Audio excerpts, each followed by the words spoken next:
আজকে যারা মেসিকে ঘৃণা করে, যারা আসলে পছন্দ করে না লিওনেল মেসির জাদুকরী ছোঁয়া, যারা তুলনা করেন মেসি, রোনালদো, নেইমারের মধ্যে, যারা আজকে আর্জেন্টিনাকে ছোট করে দেখে, যারা ব্রাজিলের সমর্থক কিন্তু আর্জেন্টিনাকে কোনো একটা কারণে ডিসলাইক করে, সেই তারা যখন মেসি দৌড়চ্ছিলেন, তার পিছে পিছে যখন 4-5 জন 10 জন 12 জন ডিফেন্ডার দৌড়াচ্ছিল, তখন তাদের কি মনে হচ্ছিল?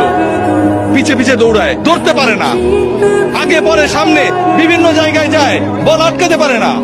এটাই হচ্ছে একজন ফুটবলারের সৌন্দর্য, লিওনেল মেসির সৌন্দর্য ও জায়গায়।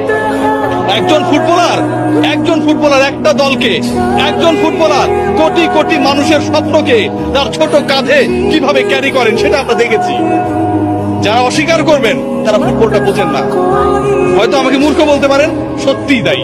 ব্রাজিলিয়ান কিংবা অন্য কোন দেশের সমর্থকরা যারা অপছন্দ করেন, যারা আসলে লিওনেল মেসির এই জাদুর ছোঁয়ায় মন্ত্রমুগ্ধতায় আটকাতে চান না, যারা লিওনেল মেসির এই অবদানকে, একজন ফুটবলার পুরো দলটাকে কিভাবে গড়ে তুললো, স্বপ্ন দেখালো, এগিয়ে নিল, শেষ পর্যন্ত জয়ের প্রান্তে, জয়ের সেই সুন্দর একটা জায়গায় পৌঁছে দিল, সেই জায়গাটাকে যারা আসলে বিশ্বাস করেন না, তারা আসলে ফুটবলের সৌন্দর্যই বোঝেন না।